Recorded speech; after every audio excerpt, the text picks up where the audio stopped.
نحمدہ ونصلی ونسلم علی رسولہ الکریم اما بعد۔ مرکز اہل سنت والجماعت سرگودا پاکستان سے آپ کے سوالات کے جوابات کے لیے حاضر خدمت ہیں۔ جو احباب ہمیں اپنا سوال بھیجنا چاہیں ہمارا ای میل ایڈریس نوٹ فرمائیں: markaz.edu87@gmail.com markaz.edu87@gmail.com۔ اپنا سوال واضح الفاظ میں لکھ کر بھجوائیے، انشاءاللہ مرکز کی جانب سے اس کا جواب دے دیا جائے گا۔ شروع کرتے ہیں آج کے پہلے سوال سے۔ پہلا سوال ہم سے پوچھا ہے محمد شکیل صاحب نے انڈیا سے۔ دو سوال ہیں آپ کے۔ کیا زکوٰۃ کی رقم اپنی ساس کو دے سکتا ہوں؟ وہ بہت غریب ہیں۔ جی ہاں، زکوٰۃ کی رقم اپنی ساس کو دی جا سکتی ہے، اس میں شرعاً آپ کی زکوٰۃ ادا ہو جائے گی، اور ویسے بھی یہ قریبی تعلق کا معاملہ ہے، اس میں زکوٰۃ کی رقم دے دی جائے تو اس سے انشاءاللہ ان کی ضرورت بھی پوری ہوگی اور آپ کو زکوٰۃ کی ادائیگی کا ثواب بھی مل جائے گا۔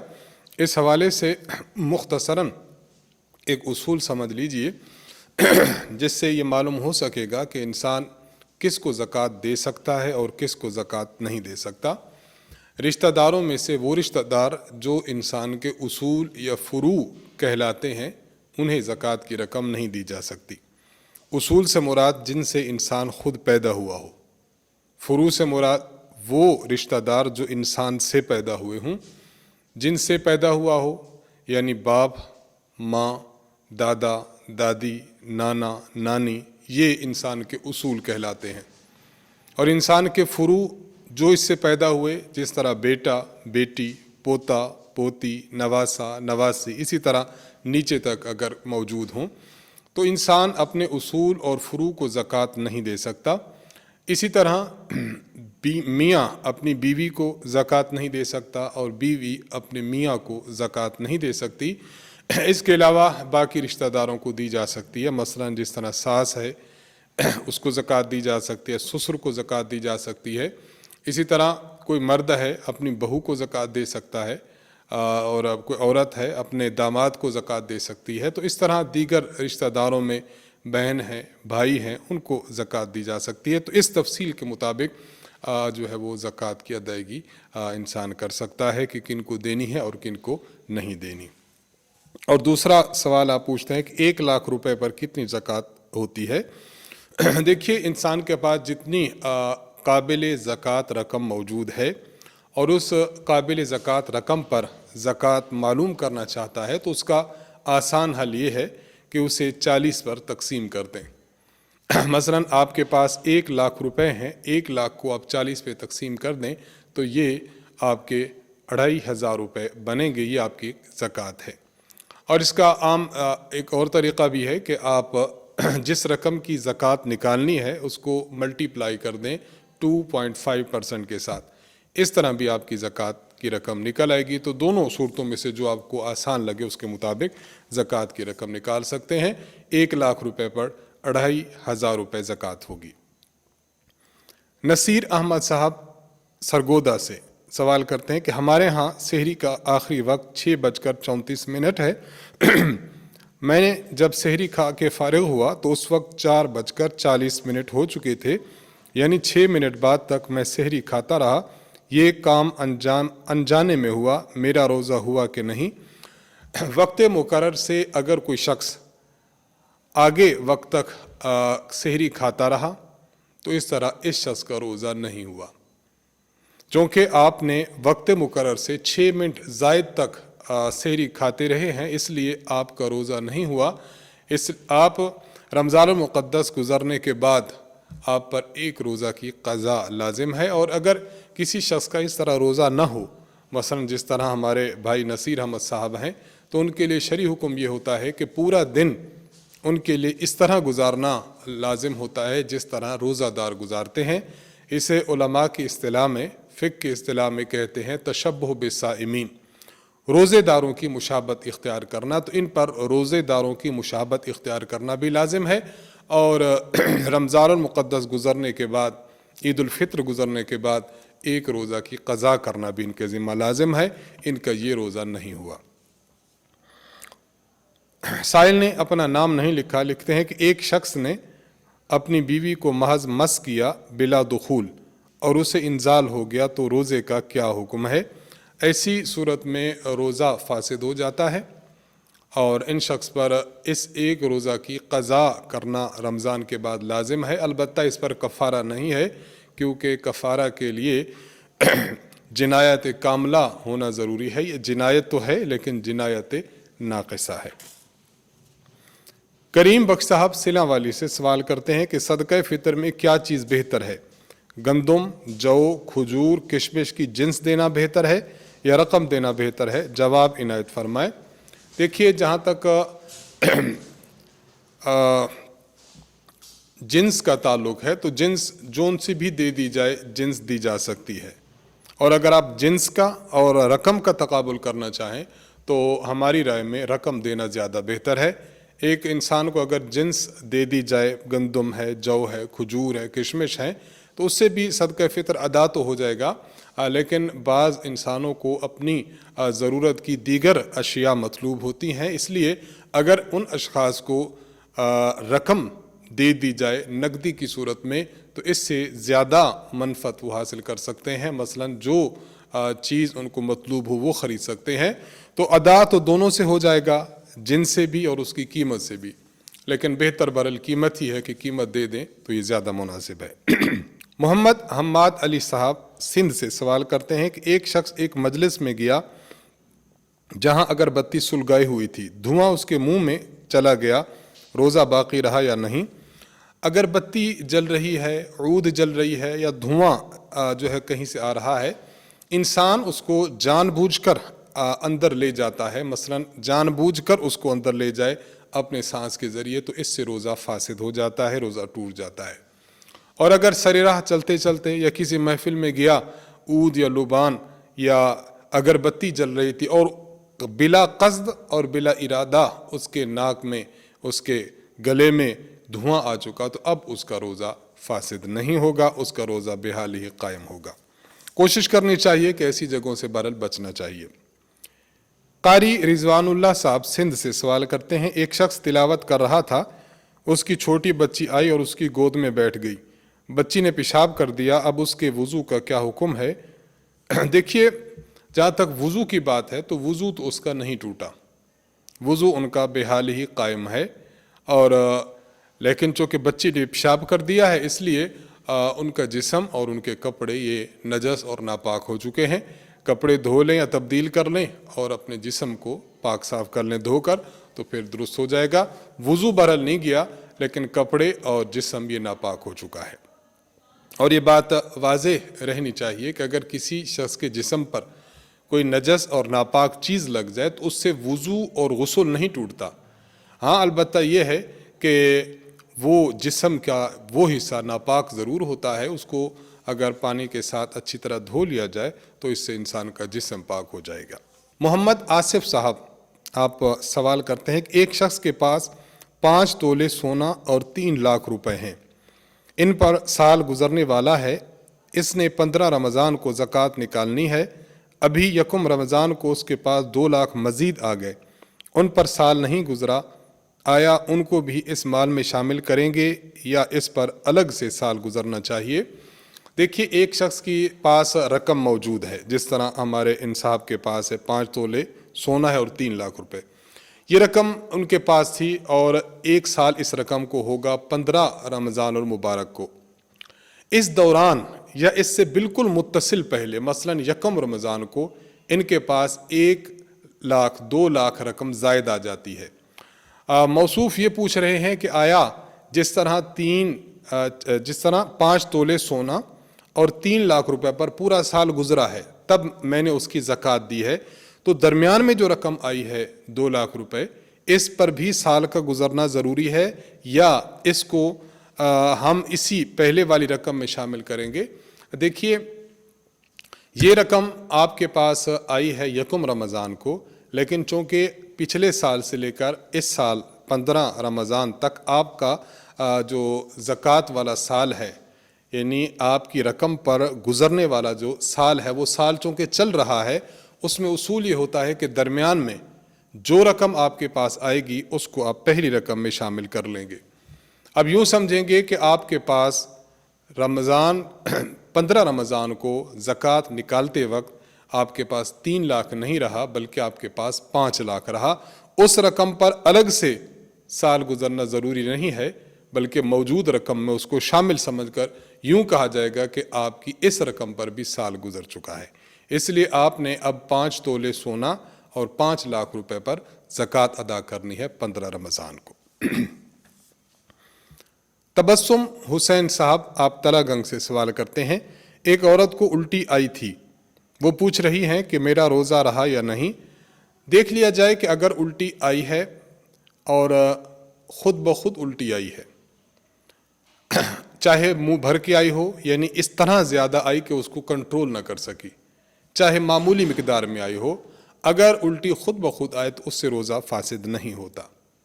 اور اگر کوئی شخص الٹی جان بوجھ کر کرتا ہے، جان بوجھ کر اس نے الٹی کی ہے، تو اگر معمولی مقدار میں الٹی آئی ہے تب تو روزہ نہیں ٹوٹا، اور جان بوجھ کر کرنے کی صورت میں منہ بھر کر آئی ہے کہ کنٹرول نہیں ہو سکی، اب اس کا روزہ فاسد ہو گیا۔ تو ان خاتون سے پوچھ لیا جائے کہ ان کو الٹی کی صورت میں ان 4 طریقوں میں سے کس طریقے سے الٹی آئی ہے، اسی کے مطابق ان کو حکم بتا دیا جائے۔ سید آصف شاہ صاحب ہیں اور یہ سرگودا سے سوال کر رہے ہیں، آپ کے 2 سوال ہیں۔ ایک شخص کی بکری نے 2 بچے دیے، ایک بچے کے متعلق اس نے نظر مانی کہ اسے اللہ کی راہ میں صدقہ کروں گا، آیا اس کا گوشت خود اور اپنے رشتہ داروں کو کھلا سکتا ہے یا غریبوں کو ہی دینا ضروری ہے؟ جس شخص نے نظر مانی ہے، وہ نظر مانی ہوئی جو بکری ہے، اس بکری کو جب ذبح کر کے دے گا تو اس کا گوشت خود بھی نہیں کھا سکتا، اپنے گھر والوں کو بھی نہیں کھلا سکتا، اور اپنے ان رشتہ داروں، دوست احباب اور افراد کو بھی نہیں کھلا سکتا جو صاحب نصاب ہیں۔ منت مانی ہوئی چیز صرف اور صرف ان لوگوں کو دی جائے گی جن کو زکوٰۃ لگتی ہے، یعنی غریب، فقیر اور مسکین لوگوں کو دی جائے۔ یہ صاحب نصاب افراد، اہل ثروت اور مالدار افراد، خود اور اپنے گھر والوں کو یہ شخص اس میں سے نہیں کھلا سکتا۔ ایک شخص کو گردے کی تکلیف ہے، 1-2 روزے ٹھیک رکھے، اب نہیں رکھ سکتا، آیا وہ فدیہ دے سکتا ہے یا نہیں؟ فدیہ دینے کے لیے یہ بات واضح رہے کہ اگر کسی شخص کو ایسی بیماری ہے کہ وہ اس بیماری سے نجات پا ہی نہیں سکتا، ڈاکٹر صاحب نے اسے لا علاج قرار دیا، اور اس بیماری کی موجودگی میں اس کا روزے رکھنا ممکن نہیں ہے، یا کوئی شخص اتنا ضعیف العمر ہو چکا ہے، اتنا بوڑھا ہو چکا ہے کہ وہ روزے رکھ ہی نہیں سکتا، تو ایسے شخص کے لیے حکم ہے کہ وہ 1 روزے کے بدلے میں فدیہ دے دے، 30 روزوں کا بدلے میں پھر 30 مقدار فدیے کی دے گا۔ اگر جن شخص کی آپ بات کر رہے ہیں ان کو گردے کی تکلیف ایسی ہے کہ یہ چند دنوں بعد درست ہو سکتی ہے تو ابھی فدیہ نہ دیں، جب درست ہو جائیں گے تو جو روزے ان کے چھوٹ چکے ہیں ان کی قضا کرنا ان پر لازم ہوگا۔ اور اگر تکلیف ایسی ہے کہ یہ زندگی بھر روزہ رکھ ہی نہیں سکتے، ڈاکٹر صاحبان نے انہیں لا علاج قرار دیا ہے، تو اب ان کو اجازت ہوگی کہ یہ ہر روزے کے بدلے میں 1 صدقۃ الفطر کی مقدار بطور فدیہ دے دیں۔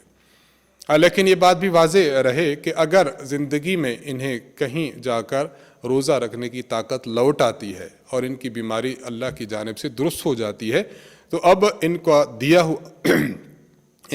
ہوا فدیہ یہ صدقہ ہو جائے گا اور نفلی صدقہ ہو جائے گا، اور ان پر روزہ رکھنا لازم ہوگا، اب روزہ رکھے بغیر ان کے لیے چارہ نہیں ہوگا۔ فیض احمد صاحب نے ملتان سے سوال پوچھا ہے کہ کیا عورت عدت کے دوران اپنے خاوند کی پینشن لینے جا سکتی ہے؟ اس کا خاوند سرکاری ملازم تھا، اب متعلقہ ادارہ کہتا ہے کہ عورت کا خود آنا ضروری ہے وگرنہ پینشن نہیں ملے گی۔ دیکھیے، عورت اگر نہیں جاتی تو پینشن نہیں ملے گی، یہ اس عورت کی مجبوری ہے، تو بصورت مجبوری عورت اپنے گھر سے جا سکتی ہے، بس کسی محرم کے ساتھ چلی جائے اور پینشن کے جو ڈاکومنٹ سائن کرنے ہیں یا پینشن وصول کرنی ہے وہ وصول کر کے پھر اپنے گھر واپس آ جائے تو بحالت مجبوری بہرحال اس کے لیے جانا درست ہے۔ محمد خالد صاحب آپ پلاسی آریہ بہار انڈیا سوال کرتے ہیں کہ مفتی صاحب السلام علیکم ورحمۃ اللہ وبرکاتہ۔ وعلیکم السلام ورحمۃ اللہ وبرکاتہ۔ میرا سوال یہ ہے کہ نماز کی پہلی رکعت میں سورۃ الناس پڑھ لیں تو پھر دوسری رکعت میں کون سی سورت پڑھیں گے، اس کا کیا حکم ہے، وضاحت فرما دے جزاک اللہ خیرہ۔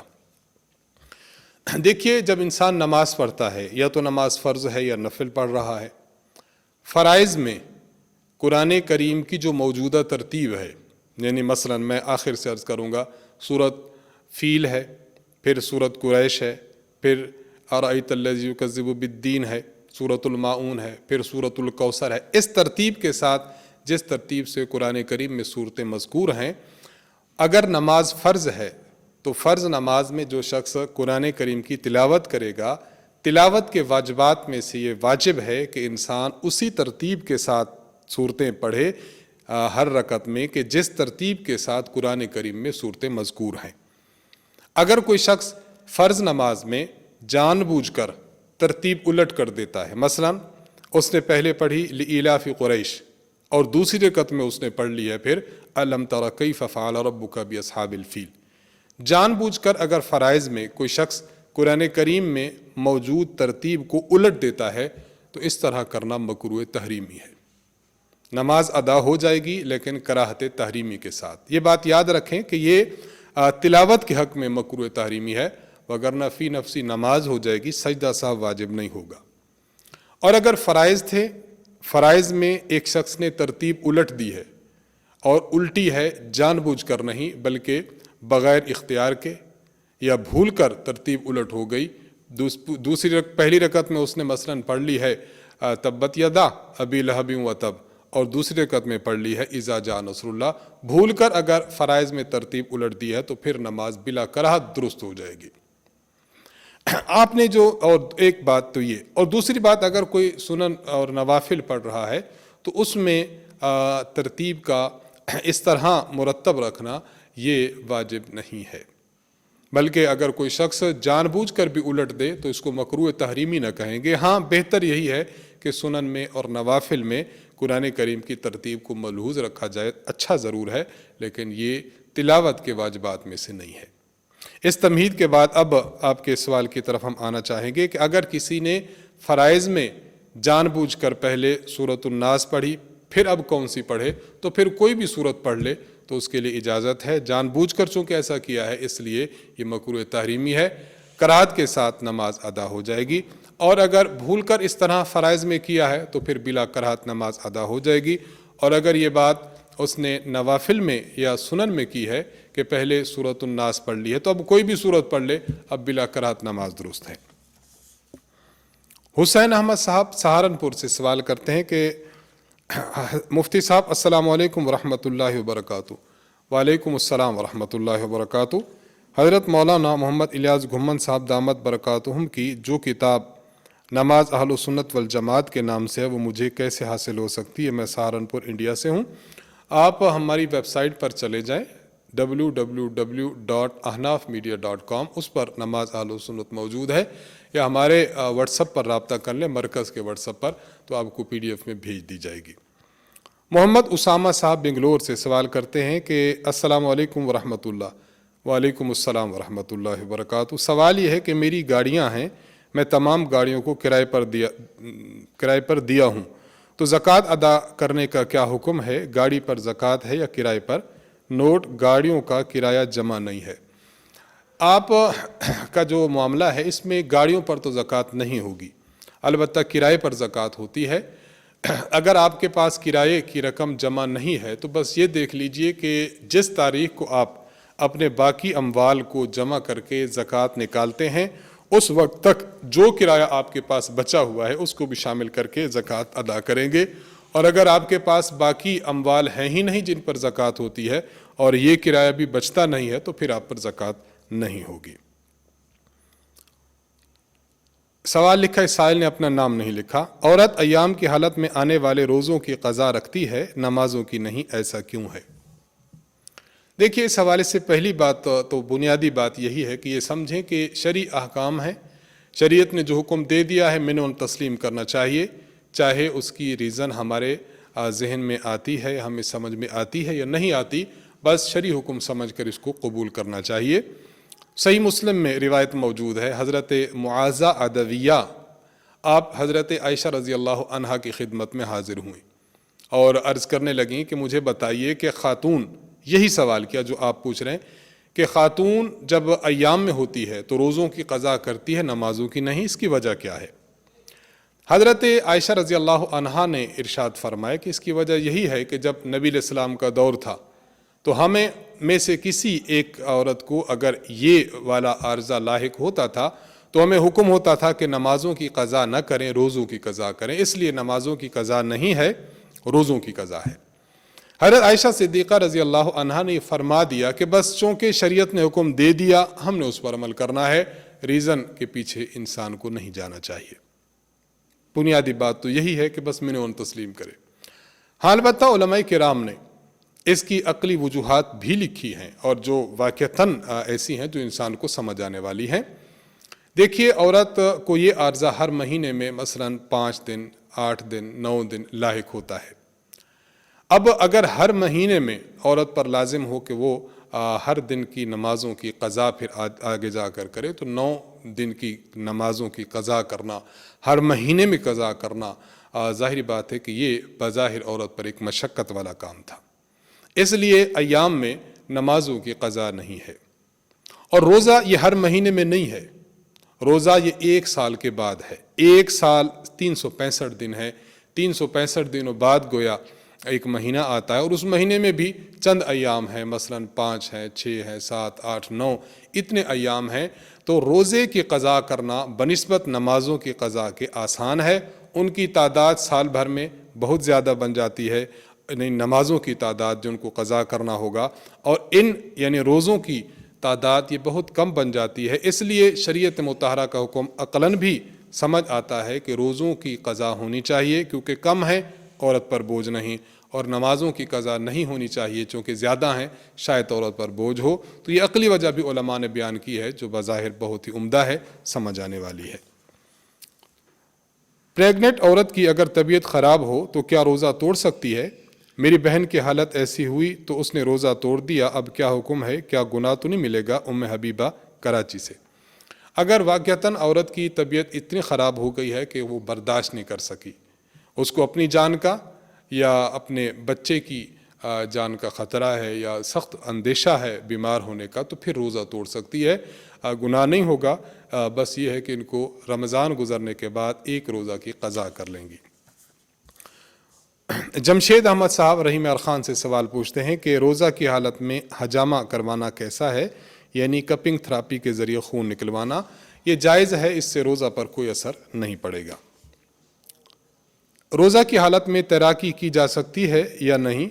ہمارے کچھ دوست سوئمنگ پول پر جاتے ہیں گرمی کی وجہ سے، اس لیے پوچھ رہا تھا۔ اگر سوئمنگ پول پر کوئی جاتا ہے اور سوئمنگ کرتا ہے تو اس سے روزہ پر تو فرق نہیں پڑتا، غوطہ لگانے کی وجہ سے روزہ نہیں ٹوٹتا۔ ہاں البتہ ایک بات یہ ملحوظ رہے کہ اگر غوطہ لگاتے ہوئے انسان کے حلق میں پانی چلا گیا، ناک میں گیا، ناک کے ذریعے حلق میں پانی چلا گیا تو روزہ اس سے فاسد ہو جائے گا اور قضا رکھنا لازم ہوگا۔